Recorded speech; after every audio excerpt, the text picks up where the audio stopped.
Assalamualaikum warahmatullahi wabarakatuh. Halo semuanya. Perkenalkan, nama saya Sylvie Anissa Fitri dengan NIM 432200101009 dari program studi S1 Akuntansi Universitas Mercubuana. Di sini saya akan mempresentasikan bagaimana cara menguji data primer menggunakan uji validitas dan reliabilitas menggunakan aplikasi SPSS.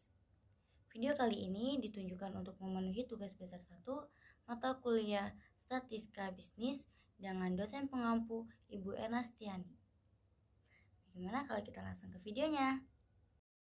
Langkah pertama dalam membuat tabulasi data primer adalah membuat rekapitulasi jawaban responden dalam bentuk tabulasi data.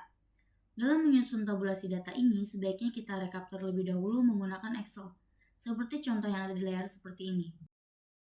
Contoh kasusnya adalah pengaruh kesadaran, pemahaman perpajakan, dan sanksi wajib pajak orang pribadi terhadap kepatuhan wajib pajak. Variabel X1 mengenai kesadaran yang terdiri dari 3 pertanyaan, kemudian variabel X2 mengenai pemahaman yang terdiri dari 3 pertanyaan, variabel X3 mengenai sanksi terdiri dari 3 pertanyaan, dan yang terakhir variabel Y mengenai kepatuhan yang terdiri dari 4 pertanyaan. Langkah berikutnya adalah menginput data tabulasi Excel ini ke program SPSS. Kita buka software SPSS-nya, dan ini adalah tampilan awal ketika dibuka. Di sebelah kiri bawah terdapat dua menu, yaitu Data View dan Variable View. Kita klik Variable View dan pilih Table Name. Di kolom Name, kita isi dengan indikator soal dan totalnya yang ada di variabel.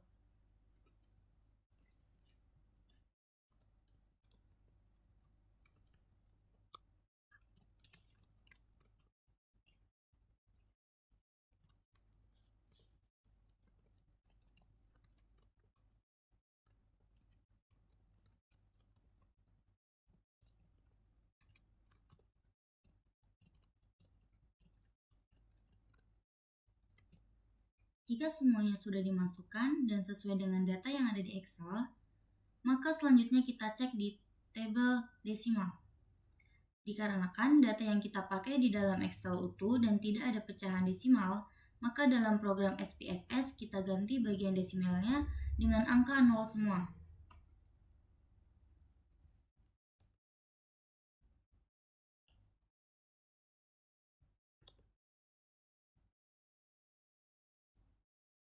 Langkah selanjutnya kita ke label. Kita namai bagian total-total variabel dengan judul pertanyaan yang terkait, seperti X1 terkait dengan kesadaran, X2 dengan pemahaman, X3 dengan sanksi, dan Y dengan kepatuhan. Kemudian kita beralih ke value. Value di sini menunjukkan list dari pilihan variabel. Di bagian ini, untuk value kita diberikan angka 1 yang labelnya adalah STS atau sangat tidak setuju.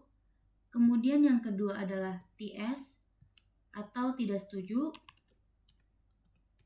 Yang ketiga adalah N, netral. Dan yang keempat adalah S, setuju.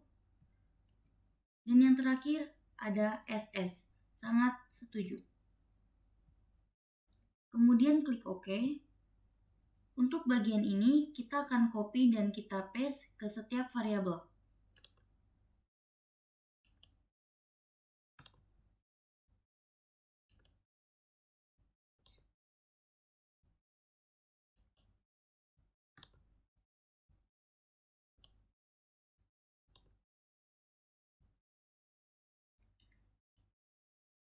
Langkah selanjutnya, kita pergi ke table measure. Semua variabel kita ubah dengan nominal, dan untuk total variabel kita ganti dengan scale.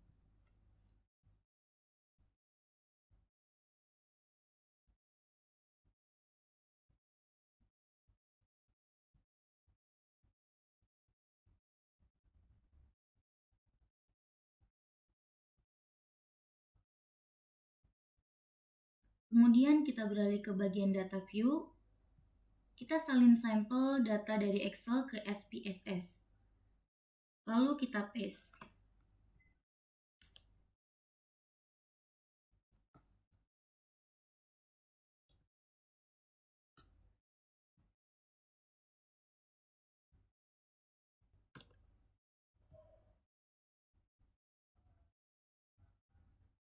Setelah di-paste, maka akan tertampil seperti ini.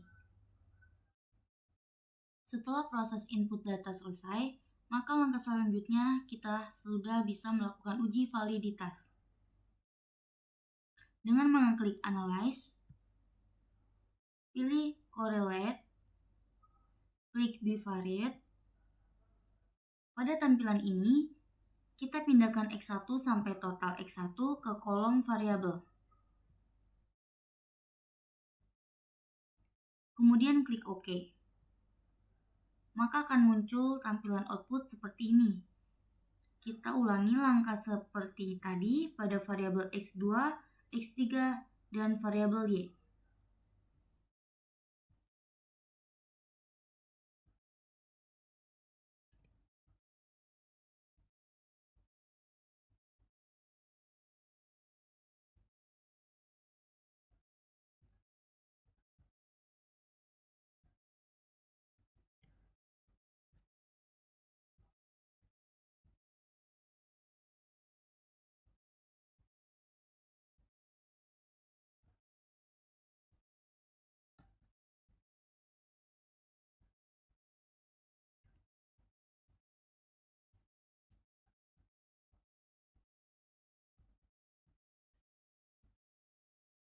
Jika sudah, sekarang kita lanjut dengan uji reliabilitas, yaitu dengan cara klik Analyze,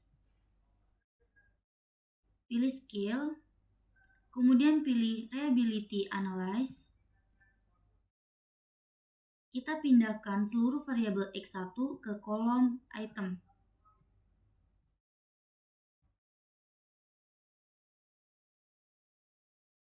Jika sudah, klik Statistik, lalu kita checklist. Ini, klik Continue, dan klik OK. Maka akan muncul tampilan output seperti ini. Kita ulangi langkah seperti tadi pada variabel X2, X3, dan variabel Y.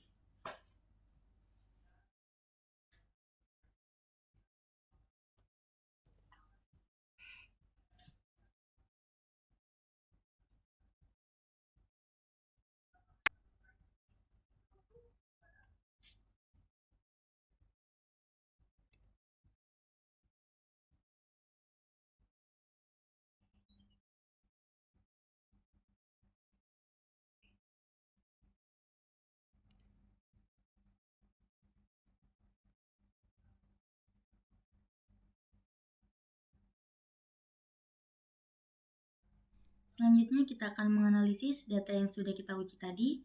Ada dua cara untuk melihat data yang kita gunakan valid atau tidak valid.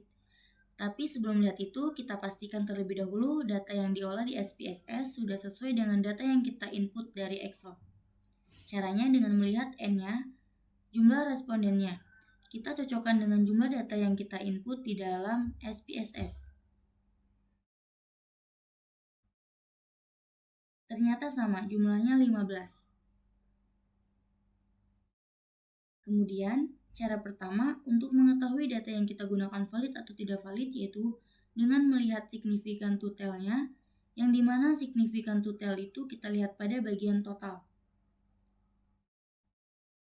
Apabila signifikan totalnya lebih kecil dari 0,05, maka dia dikatakan valid.